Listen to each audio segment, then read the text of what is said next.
Students, welcome to today's class. आज हम लोग पढ़ने वाले हैं प्रबल बैच की क्लास 11th। हम लोग कर रहे हैं चैप्टर 2 स्ट्रक्चर ऑफ एटम। इसका आज पार्ट 8 पढ़ने वाले हैं, जिसमें हम लोग आज टॉपिक डिस्कस करेंगे बोर्स मॉडल। बच्चों, बोर्स मॉडल जो है वो काफ़ी इंपॉर्टेंट है समझने के लिए। इससे पहले हम लोग थॉमसन मॉडल, रदरफोर्ड मॉडल, ये सारी चीज़ें पढ़ चुके हैं एंड क्या टर्म्स रिक्वायर्ड थी आपको समझने के लिए, वो टर्म्स भी हम काफ़ी सारी पढ़ चुके हैं। हमने एटॉमिक स्पेक्ट्रा पढ़ लिया, एमिशन एब्जॉर्प्शन स्पेक्ट्रा टाइप्स पढ़ लिए, लाइन कॉन्टिन्यूस स्पेक्ट्रा पढ़ लिया, हाइड्रोजन स्पेक्ट्रम भी प्रीवियस क्लास में पढ़ लिया।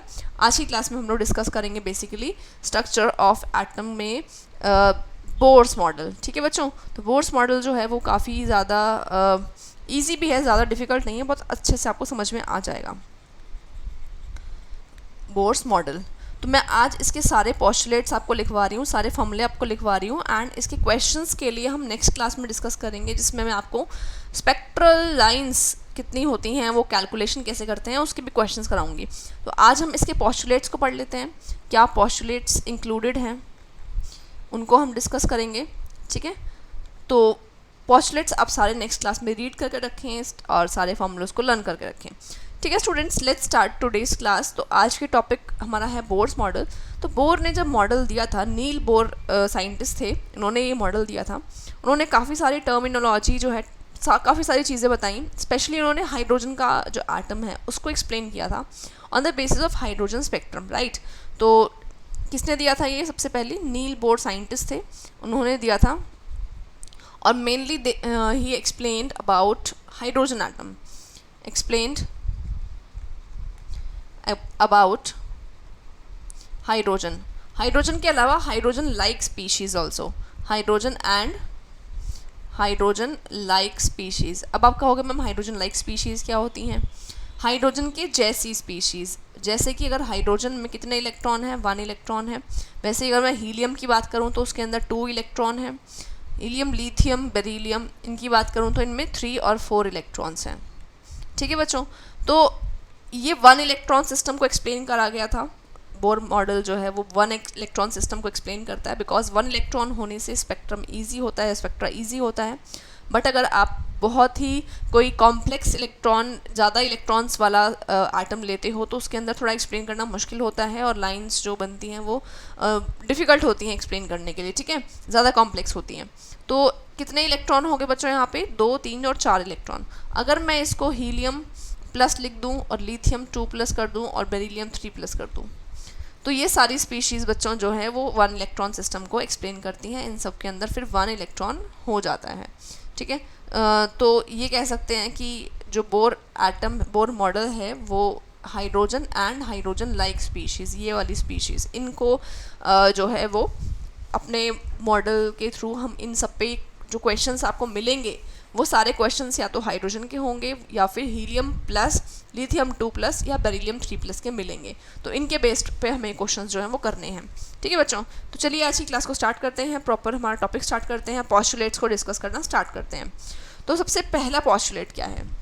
Now the first postulate is postulate number 1। सबसे पहले बात करते हैं न्यूक्लियस की। बच्चों, न्यूक्लियस जो है उसके बारे में रदरफोर्ड ने भी एक बात कही थी। क्या बात कही थी? कि न्यूक्लियस जो होता है वो एटम के सेंटर में होता है और वो एक छोटी सी स्पेस में होता है, मतलब स्मॉल है उसका साइज़। एंड उसका नेचर कैसा है, चार्ज कैसा है, ये आप सोच के बताओ मुझे। न्यूक्लियस का चार्ज क्या होता है? तो उसने क्या बताया न्यूक्लियस के बारे में? यही बताया हमें कि जो न्यूक्लियस है बच्चों वो स्मॉल है साइज़ में एंड पॉजिटिवली चार्ज है, पॉजिटिवली चार्ज है। ठीक है, और जो न्यूक्लियस होता है वो कैसा होता है? अपने small, positively charge and heavy कह सकते हैं इसको। ठीक है, हैवी होता है क्योंकि जब अल्फा पार्टिकल्स को बम्बार्ड किया था तो न्यूक्लियस से ही वो रिवर्स बैक हो पाई थी। तो हम कह सकते हैं it's heavy, small and positively charge containing space inside the atom. And atom के स्मॉल, जो एटम का सेंटर है वहाँ पे प्रेजेंट होता है, लाई इन सेंटर। ये बातें और बोली न्यूक्लियस ने, जो बोर ने बोली, जो रिलेट कर रही थी रदरफोर्ड मॉडल में फॉर न्यूक्लियस। ठीक है, रिलेट कर रही थी ये बातें। ठीक है, let's move to next second. Nucleus के बाद हम लोग चलते हैं, बात करते हैं ऑर्बिट्स की। ऑर्बिट्स के बारे में बच्चों क्या कहा गया? ऑर्बिट्स को और कहा जाता है एनर्जी स्टेट्स, एनर्जी स्टेट्स, या इनको कहा जाता है एनर्जी लेवल, एनर्जी लेवल। और भी एक चीज़ कहा जाता है इनको, क्या? इनको हम स्टेशनरी स्टेट्स भी बोल सकते हैं, स्टेशनरी स्टेट्स, ठीक है। या principal quantum number, energy level जो है प्रिंसिपल क्वांटम नंबर, ये भी कहा गया प्रिंसिपल क्वांटम नंबर, जिसको हम n से डिनोट करते हैं, 1 2 3, या फिर इसको K L M N ऐसे भी लिखा जाता है। तो क्यों ऐसा कहा गया, इनके इतने सारे नाम क्यों हैं? क्यों orbit, energy states, energy level, stationary states, principal quantum number, इतने सारे नाम क्यों हैं भाई, है ना? तो एक्चुअली ये कहा गया कि जो ऑर्बिट होता है उसके अंदर इलेक्ट्रॉन्स रिवॉल्व करते हैं, ठीक है। ऑर्बिट होता है न्यूक्लियस के बाहर एक, क्या है, एक रास्ता है जिसके ऊपर इलेक्ट्रॉन चलता है। इलेक्ट्रॉन जो है वो अपना सर्कल कंप्लीट करता है अराउंड द न्यूक्लियस। तो ऑर्बिट के बारे में यही बात कही गई कि ऑर्बिट जो है वो पर्टिकुलर, कह सकते हो फिक्स्ड सर्कुलर पाथ है, ठीक है, fixed circular path on which electron revolves, on which electron revolves। तो ये बात समझ में आ गई हमें कि ऑर्बिट्स क्या होते हैं। बहुत सिंपल सी बात है, ऑर्बिट्स के बारे में हमें समझ में आ गया, न्यूक्लियस के बारे में हमें समझ में आ गया कि बोर ने क्या चीज़ें ऐड ऑन करी आफ्टर द रदरफोर्ड मॉडल, ठीक है बच्चों। तो ये हो गया हमारा ऑर्बिट्स के बारे में बात। अब बात करते हैं एनर्जी की। एनर्जी बहुत ही इंपॉर्टेंट कंसेप्ट है अपने आप में ही। थर्ड जो पॉइंट है हमारा वो है एनर्जी। एनर्जी स्टेट्स तो कह दिया, बट एनर्जी का क्या पॉइंट है बच्चों? देखो, जो इलेक्ट्रॉन प्रेजेंट है उसकी कुछ वो स्टेट्स के अंदर प्रेजेंट होगा, ऑर्बिट्स के अंदर प्रेजेंट होगा। तो जैसे कि अगर न्यूक्लियस बनाऊँ मैं सेंटर में, उसके बाहर मैं शेल्स ये बना रही हूँ, एनर्जी लेवल बना रही हूँ, ऑर्बिट बना रही हूँ। सबसे अंदर वाला n = 1, ये n = 2, ये n = 3, ठीक है ना, इस तरह से मान लीजिए। तो ये K शेल L M, ठीक है, ये हो गया। तो इनको, इसके अंदर इलेक्ट्रॉन प्रेजेंट होता है बच्चों। अब जो इलेक्ट्रॉन प्रेजेंट जिस शेल के अंदर होगा, जिस ऑर्बिट के अंदर प्रेजेंट होगा, वो उतनी एनर्जी कंटेन करेगा। मतलब एनर्जी जो है वो ऑर्बिट्स की एनर्जी कभी चेंज नहीं होती, चेंज इलेक्ट्रॉन की एनर्जी हो सकती है, ठीक है। Orbits have fixed energy, energy उनकी फिक्स्ड है, ठीक है। Electrons can change, electron can change, electron जो है वो अपनी एनर्जी को चेंज कर सकता है, कैन चेंज एनर्जी, ठीक है। कैसे चेंज करता है बच्चों? अगर इलेक्ट्रॉन ग्राउंड स्टेट से, ग्राउंड स्टेट किसको कहते हैं? ग्राउंड स्टेट होती है लोअर स्टेट, एक्चुअल स्टेट, ठीक है। एंड उसके बाद होती है एक्साइटेड स्टेट, जब वो एनर्जी गेन करके नेक्स्ट लेवल पे पहुंच जाता है तो उसको एक्साइटेड स्टेट बोलेंगे। ये टर्म्स आप जानते हो, ठीक है, बहुत ज़्यादा एक्सप्लेन करने की ज़रूरत नहीं है। मान लीजिए एनर्जी, जो इलेक्ट्रॉन है आपका वो प्रेजेंट है यहाँ पे, n = 1 में प्रेजेंट है, और n = 2 और ये n = 3। तो वो जब जंप करके इलेक्ट्रॉन, मान लीजिए यहाँ प्रेजेंट है, मैंने इलेक्ट्रॉन को एरो से दिखाया हुआ है, इलेक्ट्रॉन को एरो से दिखाना ईजी होता है, ठीक है। यहाँ प्रेजेंट है और वो जंप करके एनर्जी गेन करके उसको एनर्जी मिल गई। एनर्जी कहाँ से मिली? एनर्जी गेन हो सकती है through sunlight, through heating, through electric discharge. हम किसी भी कंडीशन को अप्लाई करें अगर एटम पे, मॉलिक्यूल पे, तो उससे उसको एनर्जी मिल जाएगी। किसको? इलेक्ट्रॉन को एनर्जी मिल जाएगी, ठीक है ना। ये बहुत सिंपल सी बात है। तो इलेक्ट्रॉन को एनर्जी मिली, किससे मिली? इलेक्ट्रॉन को अगर हमने हमारे जो सैंपल है उसको सनलाइट प्रोवाइड किया, या हमने उसको हीट किया, या उसको इलेक्ट्रिक डिस्चार्ज प्रोवाइड कराया, तो इलेक्ट्रॉन्स एनर्जी गेन कर लेते हैं। तो जब n = फर्स्ट लेवल पे वो है, तो हीट गेन करने के बाद वो मान लीजिए थर्ड अगर लेवल पे पहुंच जाता है तो उसकी एनर्जी बढ़ जाती है। लेवल की एनर्जी नहीं बढ़ी, ऑर्बिट की एनर्जी नहीं बढ़ी, इलेक्ट्रॉन की एनर्जी बढ़ गई, तो उसने हायर लेवल पे पहुंच गया, वो एक्साइटेड स्टेट पे पहुंच गया। बच्चों यहाँ पे उसकी ग्राउंड स्टेट क्या है? n = 1। कहाँ पहुँच गया? n = 3 पे पहुँच गया। अब वहाँ से जब वो वापस आएगा क्योंकि जो ये सोर्स ऑफ एनर्जी है, मतलब एनर्जी जो गेन कर रहा है, चाहे वो सन से गेन कर रहा है, चाहे वो इलेक्ट्रिक डिस्चार्ज से गेन कर रहा है, चाहे वो हीट से गेन कर रहा है, this source of energy is not permanent, ये परमानेंट नहीं है। तो अगर ये सोर्स ऑफ एनर्जी हट जाता है तो वो इलेक्ट्रॉन अपनी जगह पे वापस आ जाता है, और जब वो अपनी जगह पे वापस आएगा बच्चों, तो वो एक्स्ट्रा अमाउंट ऑफ एनर्जी को रिलीज़ करके ही आएगा, वापस उसी लेवल पे आ जाएगा। ठीक है, जब वो वापस उसी लेवल पे आता है, ठीक है, तो वो उस गेन करी हुई एनर्जी को रिलीज़ करता है, emit the extra energy, sorry, emit the extra energy, जो एक्स्ट्रा एनर्जी है उसको वो एमिट कर देता है, जिससे हम कह सकते हैं कि ये जो एक्स्ट्रा एनर्जी थी वो रिलीज आउट हो जाती है, वो बाहर चली जाती है। ठीक है, एमिट द एक्स्ट्रा एनर्जी। ठीक है स्टूडेंट्स, तो जब एक्स्ट्रा एनर्जी एमिट हो जाएगी तो हम कह सकते हैं कि जब भी एक्स्ट्रा एनर्जी एमिट होगी तो उससे हम लोग ये समझ सकते हैं कि जो इलेक्ट्रॉन है वो अपने वापस ग्राउंड लेवल पे वापस आ चुका है। ठीक है, तो ये एनर्जी जो रिलीज़ हुई है वो लाइट की फॉर्म में रिलीज़ होगी। ठीक, तो यहाँ तक क्लियर हो गया कि एनर्जी लेवल्स क्या होते हैं। ठीक है, KLMN इनको इस तरह से शेल्स को कहा जा सकता है। ठीक, तो इनको शेल्स भी कहा जाता है, इनको ऑर्बिट्स कहा जाता है, इनको एनर्जी लेवल कहा जाता है, इनको stationary states, principal quantum number, कुछ भी इनको कहा जा सकता है। ठीक है बच्चों, तो हम चलते हैं नेक्स्ट पॉइंट पे। पॉइंट नंबर हमारा 4, पॉइंट नंबर 4 हम लोग डिस्कस करने वाले हैं frequency, frequency of the radiation. अगर हमें कैलकुलेट करनी हो तो कैसे कैलकुलेट करेंगे, क्या फॉर्मूला अप्लाई करेंगे, काफ़ी सारे फॉर्मूले पढ़ने हैं हमें इसके अंदर। तो बच्चों ये समझ जाइए कि फ्रीक्वेंसी ऑफ एनी रेडिएशन, किसी रेडिएशन की जो फ्रीक्वेंसी है उसको फाइंड आउट करने के लिए एब्जॉर्ब कितना किया या एमिट कितना किया during the transition of electron. Electron एक लेवल से दूसरे लेवल पे जाएगा तो कितनी फ्रीक्वेंसी की जो लाइट है वो एब्जॉर्ब कर रहा है या एमिट कर रहा है, रेडिएशन की जो एनर्जी है, फ्रीक्वेंसी है, वो कैसे कैलकुलेट करेंगे। ठीक है, तो मैं इसके आगे लिख देती हूँ थोड़ा सा, तो आपको क्लियर हो जाएगा जब आप पढ़ोगे कि ये है क्या चीज़ एक्चुअल में। द frequency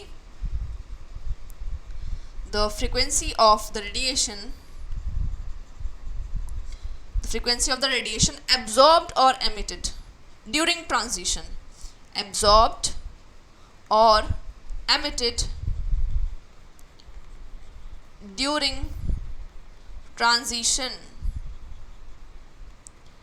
ड्यूरिंग ट्रांजिशन जो है फ्रीक्वेंसी क्या है उसके बारे में अगर हम बात करें तो उसका फॉर्मूला जो है बच्चों क्या होता है, म्यू, ऐसे भी जानते हो आप, ये सिंबल यूज़ करते हैं हम लोग, mu is equal to delta E upon H. ठीक है, ये फॉर्मूला रहता है।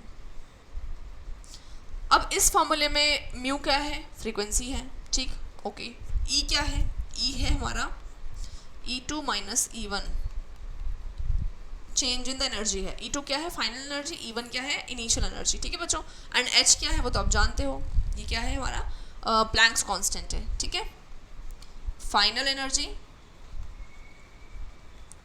And initial energy. ठीक है, क्लियर है ना ये बात, यहाँ तक सब कुछ सिंपल है, समझ में आ रहा है अच्छे से। तो ये जो अबव जो हमने पढ़ा है इसको हम बोर्स फ्रीक्वेंसी रूल भी कहते हैं। जो ये हमने एक्सप्रेशन पढ़ी है इसको और क्या कहा जाता है, इसी को कहा जाता है Bohr's frequency rule, frequency rule. तो अगर से पूछ लिया जाए स्कूल के एग्जाम में कि what is Bohr's frequency rule, तो ये वो वही रूल है ये फ्रीक्वेंसी के बारे में। ठीक है, फ्रीक्वेंसी की बात हमने कर ली है कि fourth point is frequency. Now we will talk about angular momentum, point number 5, angular momentum.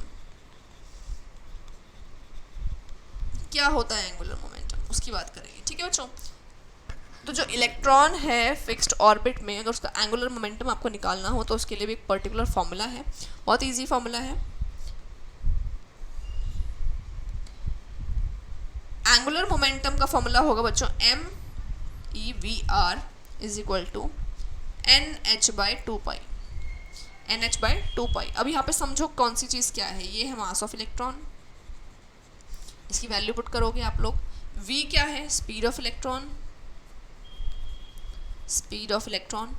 And जिस ऑर्बिट में वो इलेक्ट्रॉन घूम रहा है, जिसका एंगुलर मोमेंटम आप कैलकुलेट कर रहे हो, ये उसका रेडियस है, रेडियस ऑफ ऑर्बिट। ठीक है ना, यहाँ तक क्लियर हो गया आपको। अब यहाँ पे बच्चों जो h है वो है हमारा प्लैंक्स कांस्टेंट बाय 2 पाई। तो अब मैं इसके बारे में कुछ कहना चाहती हूँ आपको, इस चीज़ के बारे में। अब इसको हम n से मल्टीप्लाई कर रहे हैं, n कोई इंटीजर है, ठीक है, जिस इलेक्ट्रॉन का आप कैलकुलेट करना चाहते हो, जितने इलेक्ट्रॉन का n हो गया वो, ठीक है। Now the point is h/2 जो है ना, वो हर जगह कांस्टेंट रहेगा, n की वैल्यू चेंज होती रहेगी। तो इसको हम स्पेशली एक चीज़ कहते हैं, क्वांटाइजेशन, यहाँ पे एक वर्ड आ जाता है। इसका मतलब क्या है कि जो एंगुलर मोमेंटम है ना, वो इंटीग्रल मल्टीपल है h/2 का। मतलब जितना भी एंगुलर मोमेंटम आप निकालते जाओगे तो n की वैल्यू चेंज होती जाएगी, h/2 जो है वो सेम रहेगा, वो कांस्टेंट रहेगा वहाँ पे। तो इसीलिए इसको कहा गया कि n इंटू h/2, तो इसको क्वांटाइजेशन रूल भी कहा गया। मैं इसी चीज़ को लिखवा देती हूँ। इस एक्सप्रेशन से हम ये कह सकते हैं कि angular momentum of electron is, angular momentum of electron is, कह सकते हो integral multiple of, integral multiple of h/2, h/2 जो है इसका इंटीग्रल मल्टीपल होगा, इसको आप मल्टीप्लाई कर सकते हो किसी भी वैल्यू से। ठीक है स्टूडेंट, तो इसको कहा क्या जाता है, इसको कहा जाता है बोर्स क्वांटाइजेशन पोस्टुलेट। ठीक है, जो मैंने आपको ऊपर एक रूल लिखवाया है ना, इसको कहा जाएगा बोर्स क्वांटाइजेशन पोस्टुलेट। ठीक है बच्चों, तो ये हो गया हमारा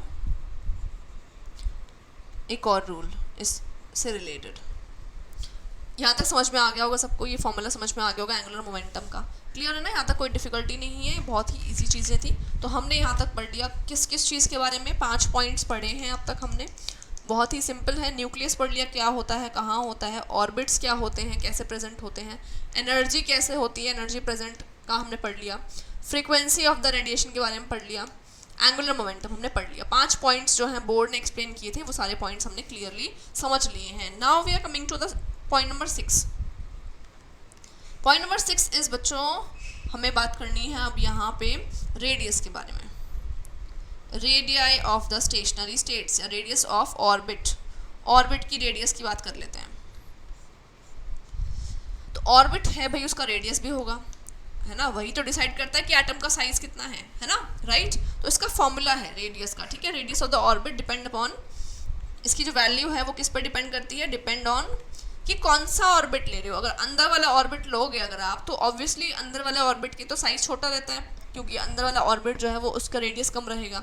बट अगर बाहर वाला ऑर्बिट ले रहे हो, n की वैल्यू 5 या 6 ले रहे हो, तो ऑब्वियसली उसका रेडियस बढ़ जाएगा, ठीक है ना।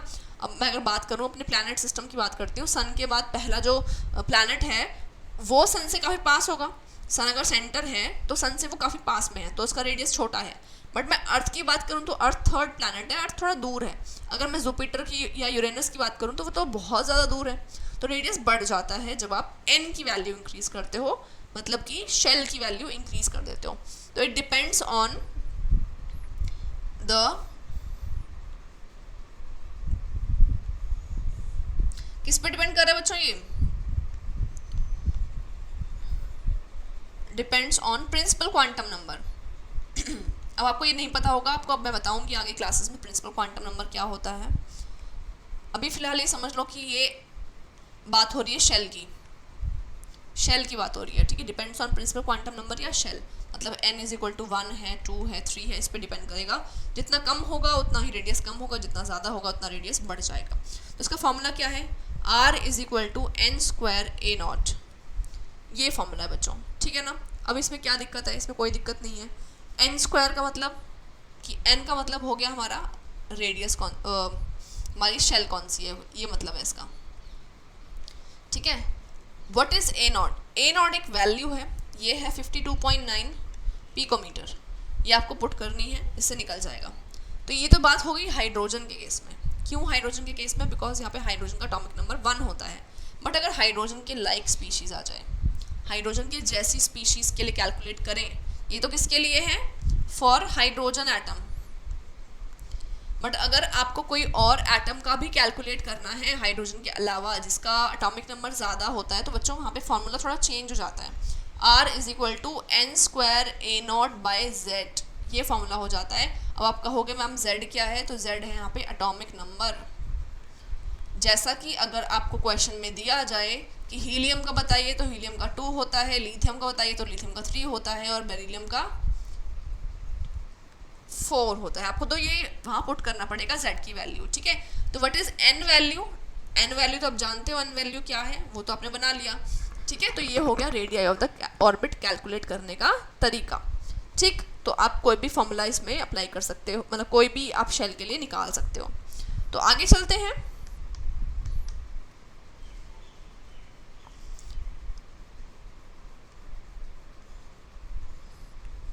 अब बात कर लेते हैं बच्चों एनर्जी ऑफ स्टेशनरी स्टेट। पहले मैंने आपको समझाया था कि एनर्जी होती कैसे है, कब इंक्रीज होगी डिक्रीज होगी, वो सब बताया था, कोई एक्सप्रेशन नहीं दिया था, ठीक है। अब मैं बता रही हूँ एक्सप्रेशन कैसे रखेंगे और वैल्यू कैसे निकालेंगे, ठीक है। तो इसका बच्चों फॉर्मूला है, इसके 2 फॉर्मूले मैं आपको लिखवाऊंगी कि आपके सारे क्वेश्चंस जो हैं उससे सॉल्व हो जाएं, ठीक। सबसे पहले फॉर्मूला जो है हमारे पास वो है कि E इज इक्वल टू, क्या फॉर्मूला है हमारा, E इज इक्वल टू मतलब energy is equal to -2.18 into 10 to the power -18 1/n²। ये आंसर जो आएगा आपका जूल पर एटम में आएगा। एक तो फार्मूला ये हो गया, ठीक है। पहला फार्मूला है ये, यहाँ पे n की वैल्यू चेंज कर सकते हो आप साथ के साथ, मतलब कि n की वैल्यू 1 2 3 4 ये सब लगा सकते हो। यहाँ तक क्लियर हो गया। सेकेंड बात ये है कि अगर आपको निकालना हो किसमें, इलेक्ट्रॉन वोल्ट पर एटम में निकालना हो, तो फॉर्मूला थोड़ा सा अलग होगा। ये तो फॉर्मूला नंबर 1 हो गया, ठीक है। एक और फॉर्मूला लिखवाती हूँ। दूसरा फॉर्मूला है बच्चों E is equal to -13.6/n², ठीक है। इलेक्ट्रॉन वोल्ट पर एटम इसमें अगर निकालना हो तो ये वाला फॉर्मूला अप्लाई करना है, 13.6/n²। यहाँ पे n की वैल्यू आप जानते हो, आपको पुट करनी है बस वो, ठीक है ना। तो ये भी सिंपल है। बट इलेक्ट्रॉन वोल्ट की कन्वर्जन मैं आपको लिखवा देती हूँ। कई बार इलेक्ट्रॉन वोल्ट की कन्वर्जन करने आ जाती है आपको, और क्वेश्चंस में दिया होगा बट आप नहीं समझ पाओगे उस टाइम पे, तो इसलिए बता देती हूँ। तो यहाँ पे है 1 electron volt is equal to 1.6 into 10 to the power -19 joules. इससे आप इजीली कन्वर्ट कर सकते हो इलेक्ट्रॉन वोल्ट को जूल में, इनका कन्वर्जन जो है यूनिट है, ठीक है ना बच्चों। तो मैंने आपको बता दिया है एनर्जी ऑफ स्टेशनरी स्टेट निकालने के लिए 2 फॉर्मूले बता दिए, ठीक है। इनसे आप इजीली निकाल सकते हो। Next we are coming to velocity पे चल लेते हैं, ठीक है। वेलोसिटी की बात कर लेते हैं। Point number 8, velocity. तो स्टूडेंट्स वेलोसिटी की बात कर लेते हैं। वेलोसिटी ऑफ द इलेक्ट्रॉन, की इलेक्ट्रॉन जो घूम रहा है अपने ऑर्बिट के अंदर वो कितनी स्पीड से घूम रहा है उसकी बात कर लेते हैं। तो बच्चों यहाँ पे बात ये है कि जो वेलोसिटी होती है ना वो इलेक्ट्रॉन की 2 फैक्टर्स पे डिपेंड करती है। पहला फैक्टर ये है कि न्यूक्लियस का चार्ज कितना है। अगर न्यूक्लियस का चार्ज ज़्यादा होगा, मतलब अगर न्यूक्लियस जो है उस पर ज़्यादा पॉजिटिव चार्ज होगा, उसकी वजह से जो इलेक्ट्रॉन है जो आसपास घूम रहा है वो इलेक्ट्रॉन क्या होगा, वो इलेक्ट्रॉन जो है ना वो ज़्यादा स्पीड से घूमेगा to counter balance the positive charge, positive attraction जो उसको मिल रही है उसको काउंटर बैलेंस करने के लिए वो और ज़्यादा स्पीड से घूमेगा, ठीक है। पहली बात तो ये हो गई। दूसरी बात, कितना दूर इलेक्ट्रॉन जा रहा है, इलेक्ट्रॉन जो है कौन से ऑर्बिट में प्रेजेंट है। अगर ऑर्बिट 5th 6th है तो दूर हो गया कंपैरेटिवली, तो इलेक्ट्रॉन थोड़ा धीरे धीरे घूमता है। बट अगर बात कर लेते हैं इलेक्ट्रॉन जो पास वाले ऑर्बिट में है, फर्स्ट में या सेकेंड में है, तो ज़्यादा जल्दी जल्दी घूमता है जस्ट बिकॉज ऑफ अट्रैक्शन। यहाँ पे भी अट्रैक्शन वाला पॉइंट है। तो मैं वही लिखवा देती हूँ आपको कि वेलोसिटी जो है उस पर पहला फैक्टर तो ये होता है पॉजिटिव चार्ज ऑफ द, पहला फैक्टर है पॉजिटिव चार्ज। ये क्वेश्चन आपसे पूछा जा सकता है, असर्शन रीजन में पूछा जा सकता है, आपसे ये MCQs फॉर्म में पूछा जा सकता है, because it is not that common. बच्चों को ये चीज़ नहीं पता होगी, ठीक है। ये चीज़ आपको इतनी क्लियरली नहीं पता होगी, इसलिए बता रही हूँ। तो पॉजिटिव चार्ज ऑन न्यूक्लियस, इसकी वजह से क्या इम्पैक्ट आता है बच्चों, इसकी वजह से इम्पैक्ट ये है कि वेलोसिटी जो है वो प्रोपोर्शनल होती है पॉजिटिव चार्ज ऑफ न्यूक्लियस। मतलब जितना वो इंक्रीज होता है उतना ही वेलोसिटी बढ़ जाती है, because to counter balance the attraction from nucleus, to counter balance attraction from nucleus, ठीक है, उसको काउंटर बैलेंस करने के लिए ऐसा होता है, ठीक। तो वेलोसिटी जो है वो इंक्रीज हो जाती है। दूसरा फैक्टर क्या है बच्चों यहाँ पे, कि वो कौन से शेल के अंदर प्रेजेंट है, उस इलेक्ट्रॉन की हम बात कर रहे हैं, shell in which electron is present. तो क्या होगा, वो इससे इन्वर्सली प्रोपोर्शन होगा। तो V proportional to 1 upon quantum number, principal quantum number क्या है उसका, मतलब शेल नंबर क्या है उसका, प्रिंसिपल क्वांटम नंबर, या जिसको हम शेल नंबर भी कह सकते हैं, ठीक है। तो ये उसके इन्वर्स प्रोपोर्शन होगा, ठीक है ना बच्चों। तो ये हो गया है वेलोसिटी वाला पार्ट कंप्लीट। अब एक क्वेश्चन लिखवा देती हूँ मैं आपको। क्वेश्चन थोड़ा सा अच्छा क्वेश्चन है, आपको थोड़ा कन्फ्यूजन कहीं होगा तो वो क्लियर हो जाएगा बच्चों। क्वेश्चन ये है कि मैंने आपको ऊपर अभी एनर्जी का फॉर्मूला लिखवाया, उसके जो फॉर्मूले थे वो नेगेटिव में थे, देख रहे हो स्क्रीन पे, एनर्जी ऑफ स्टेशनरी स्टेट। तो क्या है फॉर्मूला, माइनस में है ना, तो मतलब एनर्जी का जो आंसर आएगा वो माइनस में आएगा। अब आप बोलोगे मैम एनर्जी थोड़ी ना माइनस में होती है, क्या एनर्जी माइनस में होती है भाई, किसी पर्सन में कितनी एनर्जी है, प्लस में तो होगी, माइनस में तो नहीं होने वाली। तो इलेक्ट्रॉन की एनर्जी को हम माइनस में क्यों फॉर्मूला लिख रहे हैं।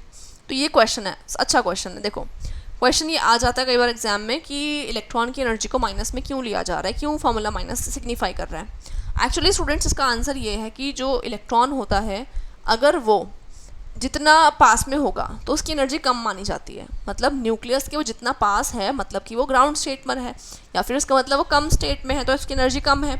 बट अगर वो दूर जाता जाएगा तो उसकी एनर्जी ज़्यादा होती जाएगी, बढ़ती जाएगी, ठीक है। और अगर वो इनफाइनाइट लेवल पे है, मतलब अगर वो दूर जा चुका है, वो फ्री इलेक्ट्रॉन बन चुका है, तो उसकी जो एनर्जी है तब पॉजिटिव मानी जाती है, ठीक है। तो जब वहाँ पॉजिटिव है तो जब वो न्यूक्लियस के पास होगा तो उसको नेगेटिव मानना पड़ेगा या उसको कम मानना पड़ेगा, ठीक है। तो यहाँ पे मैं क्वेश्चन लिख देती हूँ और उसका फिर आंसर लिख देती हूँ, तो सो दैट आपको समझ में आ जाए कि क्या हम कहना चाह रहे हैं। तो क्वेश्चन है what does the negative electronic energy signifies, energy of hydrogen atom mean या सिग्निफाई। इलेक्ट्रॉन की एनर्जी नेगेटिव है, उसका मतलब क्या है, उसको क्यों सिग्निफाई हम, मतलब क्या हम उसके रिगार्ड में आंसर कह सकते हैं। तो बच्चों इसका आंसर है हमारा यही आंसर कि the energy of electron in the orbit, जो एनर्जी ऑफ इलेक्ट्रॉन है ऑर्बिट के अंदर, अगर वो जितना पास में होगा तो उसकी एनर्जी कम होगी, ठीक है।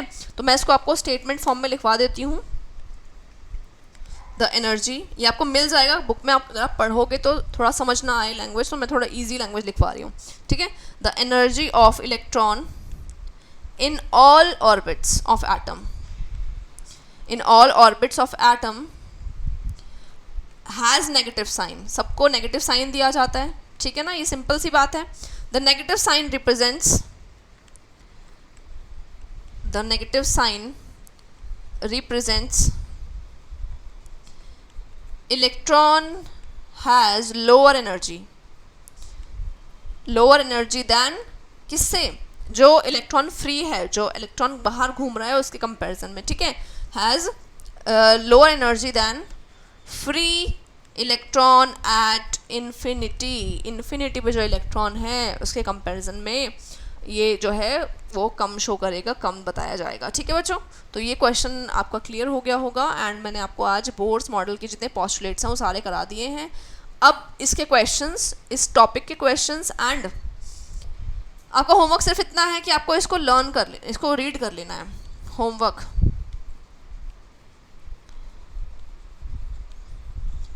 क्या है, रेफरेंस बुक से आप इसको पढ़ें, ठीक है। रेफरेंस बुक से इसको रीड करें जितना कंटेंट मैंने पढ़ाया है एंड लर्न द फार्मूलाज,